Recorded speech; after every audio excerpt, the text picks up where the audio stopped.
ब्रह्मांड ही सब कुछ है। समय, स्पेस और मैटर सब कुछ इसी में समाहित है। हमारी पृथ्वी इस ब्रह्मांड में चट्टान का घूमता हुआ एक कण भर है, जो हमारी मिल्की वे गैलेक्सी में मौजूद 200 अरब तारों में से एक का चक्कर काट रही है। ये विशाल संरचना 90 अरब प्रकाश वर्ष की दूरी में फैले आकाश गंगाओं के सागर में सिर्फ एक बूंद के समान है। ये हमारा घर है, हमारी पृथ्वी, सुख सुविधाओं से भरपूर एक आरामदायक ग्रह। एक बार रोजमर्रा के कामों को छोड़ आसमान को देखिए, क्या दिखाई देता है। आसमान में फैली एक विशाल काली चादर में टिमटिमाते हुए तारे कितने खूबसूरत लग रहे हैं। रात में हम जिन तारों को देख पाते हैं वो सब हमारी मिल्की वे गैलेक्सी के एक छोटे से पैच के तारे हैं। हमारी गैलेक्सी में हम यहाँ रहते हैं और रात के समय में हमें सिर्फ इस छोटी सी जगह के तारे दिखाई देते हैं। कितनी विशाल है हमारी गैलेक्सी। लेकिन क्या ब्रह्मांड के सापेक्ष में हमारी गैलेक्सी का कोई अस्तित्व है? ब्रह्मांड के आखिरी छोर तक का सफर करेंगे तो अपनी सीट बेल्ट बांध लीजिए, क्योंकि हमारा ये सफर बहुत ही रोमांचक और खतरों से भरा होने वाला है। तो चलिए पृथ्वी की सतह से उड़ान भरते हैं और ब्रह्मांड के आखिरी छोर की ओर चलते हैं। जैसे जैसे हम पृथ्वी की सतह से ऊपर उठते जा रहे हैं, वैसे वैसे हमें पृथ्वी की सतह ब्लू स्फीयर की तरह दिखने लगी है। यह है इंटरनेशनल स्पेस स्टेशन, इंसानों द्वारा स्पेस में बनाई गई सबसे बड़ी चीज। ये 27,580 किलोमीटर प्रति घंटे की रफ्तार से पृथ्वी के चक्कर काट रहा है, जो कि पृथ्वी की सतह से लगभग 400 किलोमीटर ऊपर है। और ये 24 घंटे में लगभग 16 बार पृथ्वी के चारों ओर घूम जाता है। जैसे ही हम इंटरनेशनल स्पेस स्टेशन से और ऊपर जाते हैं तो हमें इंसानों द्वारा बनाई गई कुछ और चीजें दिखाई देती हैं। सैटेलाइट्स। अंतरिक्ष में इंसानों द्वारा भेजी गई हजारों सैटेलाइट्स पृथ्वी का चक्कर काट रही हैं। सैटेलाइट्स का अंतरिक्ष में एक जाल सा बिछा हुआ है। चलिए और ऊपर चलते हैं। इतने ऊपर से पृथ्वी का नजारा तो देखिए, कितना खूबसूरत लग रहा है हमारा ये नीला ग्रह। वेल, हम पहुंच चुके हैं चांद के पास। हमसे पहले यहाँ पर 12 एस्ट्रोनॉट्स आ चुके हैं, जिनमें नील आर्मस्ट्रांग पहले व्यक्ति थे जो इसकी सतह पर उतरे थे, और उनके पैरों के निशान आज भी चांद की सतह पर देखे जा सकते हैं।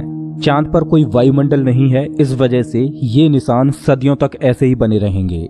हम अभी अपने घर से लगभग 4 लाख किलोमीटर दूर हैं और चंद्रमा से हमारा ग्रह कुछ इस तरह का दिखाई देता है। ऐसा लग रहा है जैसे अंतरिक्ष में एक ब्लू मार्बल रखी हो। चांद की सतह एक बैटल फील्ड की तरह लग रही है, जिसने पिछले अरबों सालों से कॉमेट्स और एस्ट्रॉइड्स की मार को झेला है। चांद का कोई वायुमंडल नहीं है जो कि कॉमेट्स या एस्ट्रॉइड्स को स्पेस में ही जला दे। सौभाग्य से हमारी पृथ्वी का वायुमंडल है जो हमें स्पेस से आने वाले खतरों से बचाता है। चलिए अंतरिक्ष में एक लंबी छलांग लगाते हैं। ये है हमारे सौर मंडल का सबसे चमकीला ग्रह वीनस। इसको पृथ्वी की छोटी बहन बोला जाता है, क्योंकि ये पृथ्वी की ही तरह रॉकी प्लैनेट है, जिसकी ग्रेविटी लगभग पृथ्वी के ही समान है। लेकिन ये ग्रह एक नर्क की तरह है, क्योंकि इस पर होती है भयंकर बारिश, पानी की नहीं बल्कि एसिड की। इसके एटमॉस्फेयर में जो बादल दिखाई दे रहे हैं वो सल्फ्यूरिक एसिड के हैं। हमारे सौरमंडल में सिर्फ वीनस ही एकमात्र ऐसा ग्रह है जिस पर सबसे ज्यादा ग्रीन हाउस इफेक्ट होता है। सूर्य की गर्मी इस पर आती तो है लेकिन वापस नहीं जा पाती, जिस वजह से हीट इसके एटमॉस्फेयर के अंदर ट्रैप होकर रह जाती है। यही कारण है कि शुक्र ग्रह हमारे सौरमंडल का सबसे गर्म ग्रह है, जिसका तापमान 465 डिग्री सेल्सियस है। इसकी सतह पर काफी मात्रा में ज्वालामुखी मौजूद हैं, जो इस ग्रह को और ज्यादा खतरनाक बनाते हैं। इस एंग्री प्लैनेट पर कुछ भी सरवाइव नहीं कर सकता। चलिए अपनी जर्नी को और आगे बढ़ाते हैं। यह है सूर्य के सबसे पास मौजूद ग्रह मरकरी। इस ग्रह की धरती हमारे चंद्रमा जैसी नजर आती है, जिस पर बड़े बड़े गड्ढे मौजूद हैं। इस ग्रह के दिन और रात के टेम्परेचर में बहुत ज्यादा डिफरेंस है। रात के समय में इसका तापमान -170 डिग्री सेल्सियस पहुंच जाता है, तो दिन के समय में 400 डिग्री सेल्सियस को भी पार कर जाता है। चलिए आगे बढ़ते हैं। यह है हमारा भगवान। यही है जो अपनी ऊर्जा से पृथ्वी पर जीवन को चला रहा है। अगर ये न होता तो हम न होते। पृथ्वी से लगभग 150 मिलियन किलोमीटर दूर मौजूद ये तारा इतना बड़ा है कि इसमें लाखों पृथ्वियां समा जाएं। सूर्य इतना भारी है कि इसकी ग्रेविटी पूरे सोलर सिस्टम को कंट्रोल कर रही है। इससे निकलने वाली लपटें इतनी बड़ी होती हैं कि सूर्य की सतह से हजारों किलोमीटर ऊपर तक चली जाती हैं। चलिए अपनी यात्रा को आगे बढ़ाते हैं। यह है पृथ्वी का सबसे नजदीकी ग्रह मंगल। इसकी धरती लाल है, इस वजह से इसे लाल ग्रह भी बोला जाता है। वैज्ञानिक मंगल ग्रह के बारे में जानने के लिए बड़े ही उत्सुक हैं, क्योंकि वैज्ञानिक कहीं ना कहीं ये अनुमान लगाते हैं कि मंगल ग्रह हमारा पास्ट है। वैज्ञानिक मानते हैं कि अतीत में मंगल की धरती पर जीवन फला फूला होगा। मंगल की धरती पर भी सागर मौजूद थे, नदियां मौजूद थीं, इसका खुद का एक एटमॉस्फेयर था। लेकिन आज ये ग्रह वीरान और बंजर पड़ा है। आज वैज्ञानिक इस ग्रह पर सूक्ष्म रूप में ही सही बैक्टीरिया के रूप में जीवन खोजने में जुटे हैं और वैज्ञानिक इस ग्रह पर भविष्य में बस्तियां बसाने की सोच रहे हैं। अगर हम मंगल पर आए हैं तो हम इसे कैसे मिस कर सकते हैं। यह है ओलंपस मॉन्स, एक प्राचीन ज्वालामुखी। मंगल की धरती पर ज्वालामुखी से बना ये पहाड़ पृथ्वी की सबसे ऊंची चोटी माउंट एवरेस्ट से भी लगभग 3 गुना ऊंचा है और ये हमारे सोलर सिस्टम की सबसे ऊंची चोटी है। अगर मंगल की धरती से हम अपने ग्रह पृथ्वी को देखें तो ये कुछ इस तरह की दिखाई देती है। अब आगे की यात्रा थोड़ी सी डरावनी होने वाली है क्योंकि अब हम एस्ट्रॉयड बेल्ट में प्रवेश कर रहे हैं जो कि मंगल और बृहस्पति ग्रह के बीच मौजूद है। इसमें मौजूद हैं बड़ी बड़ी और विशालकाय चट्टानें जो कि सूर्य के चारों ओर घूम रही हैं। इस एस्ट्रॉयड बेल्ट में इतनी बड़ी बड़ी चट्टानें मौजूद हैं कि अगर ये सब आपस में मर्ज हो जाएं तो इनसे एक बड़े ग्रह का निर्माण हो सकता है। इस बेल्ट में इतने बड़े बड़े एस्ट्रॉयड्स मौजूद हैं कि इन पर एक बड़ा शहर बसाया जा सके। जैसा कि हम जानते हैं कि 4.5 बिलियन साल पहले हमारे सौर मंडल में ग्रह बने, लेकिन एस्ट्रॉयड बेल्ट में मौजूद ये मलबा जैसा का तैसा रह गया। एस्ट्रॉयड बेल्ट में मौजूद मलबा एक प्लैनेट बन सकता था, लेकिन एक बड़ी शक्ति ने इस मलबे को प्लैनेट नहीं बनने दिया और वो शक्ति थी जुपिटर। जुपिटर की हाई ग्रेविटी ने एस्ट्रॉयड बेल्ट के एस्ट्रॉयड्स को प्लैनेट नहीं बनने दिया। जुपिटर हमारे सोलर सिस्टम का सबसे बड़ा प्लैनेट है और इसके ढेर सारे चंद्रमा हैं। ये इतना बड़ा है कि हमारे सोलर सिस्टम के अन्य सभी प्लैनेट्स को मिलाकर भी इतना बड़ा ग्रह नहीं बनाया जा सकता। ये है जुपिटर का ग्रेट रेड स्पॉट। ये लाल धब्बा जुपिटर की सतह पर सदियों से चला आ रहा है। ये एक विशाल तूफान है। ये रेड स्पॉट इतना बड़ा है कि इसमें 3 पृथ्वियां आ जाएं। जुपिटर एक गैसीय प्लैनेट है, इस वजह से इसकी सतह पृथ्वी की तरह ठोस नहीं है। अगर आप जुपिटर की सतह पर उतरे तो आप इसकी सतह पर खड़े नहीं हो सकते, बल्कि सीधे इसके अंदर चले जाओगे। जुपिटर जितना वायलेंट और विनाशकारी है, वहीं इसके चंद्रमा जीवन के पनपने के लिए आइडियल साबित होते हैं। जुपिटर के दर्जनों चंद्रमाओं में से एक है यूरोपा, जो कि पूरी तरह बर्फ की मोटी चादर से ढका हुआ है। वैज्ञानिक मानते हैं कि यूरोपा की सतह पर जमी हुई बर्फ के नीचे पानी तरल रूप में मौजूद है। इस पर पानी का तरल रूप में होना जीवन के होने की संभावनाओं को बढ़ा देता है। हमारे सोलर सिस्टम में बृहस्पति ग्रह के चंद्रमा यूरोपा पर वैज्ञानिक जीवन होने की प्रबल संभावनाएं जताते हैं। हमारा अगला पड़ाव है हमारे सौर मंडल का सबसे खूबसूरत प्लैनेट सैटर्न। शनि ग्रह के छल्ले इसकी सुंदरता में 4 चांद लगाते हैं, जो कि इसकी सतह से लाखों किलोमीटर ऊपर तक फैले हैं। शनि ग्रह को अपने सोलर सिस्टम का ताज माना जाता है। ये है शनि ग्रह का एक चंद्रमा टाइटन। इसका खुद का एक एटमॉस्फेयर है, इस पर हवा है, बारिश होती है, यहाँ तक कि इस पर ऋतुएं भी बदलती हैं। इस पर नदियां और सागर मौजूद हैं। ये चंद्रमा देखने में लगभग पृथ्वी की ही तरह है, लेकिन इस पर जो नदियां और सागर हैं वो पानी के नहीं बल्कि लिक्विड नेचुरल गैस के हैं। अगर हम किसी भी तरह इस नेचुरल गैस को पृथ्वी पर ला पाएं तो ये इतनी ज्यादा है कि हजारों सालों तक ये हमारे शहरों को रोशन कर सकती है। वैज्ञानिक अनुमान लगाते हैं कि अरबों साल बाद जब सूर्य गर्माने लगेगा और एक रेड जाइंट बन जाएगा, तब टाइटन हैबिटेबल जोन में होगा। उस समय टाइटन पर पृथ्वी जैसी परिस्थितियां मौजूद होंगी। इस वजह से वैज्ञानिक टाइटन को भविष्य की पृथ्वी मानते हैं। अभी हम अपने घर से इतने दूर आ चुके हैं कि यहाँ से हमारी पृथ्वी एक डॉट की तरह दिखाई देती है। अब जैसे जैसे हम अंतरिक्ष की गहराई में और आगे बढ़ते जाएंगे, वैसे वैसे पृथ्वी हमारी आंखों से ओझल होती जाएगी। हमारा अगला पड़ाव है यूरेनस। प्राचीन समय में यूरेनस और नेपच्यून के बारे में कोई भी जानकारी नहीं थी जब तक कि टेलीस्कोप का आविष्कार नहीं हुआ। हमारी सौर व्यवस्था का सबसे आखिरी प्लैनेट है नेपच्यून। हमारा सोलर सिस्टम बहुत बहुत बड़ा है, लेकिन नेपच्यून के बाद भी हमारा सोलर सिस्टम खत्म नहीं हो जाता।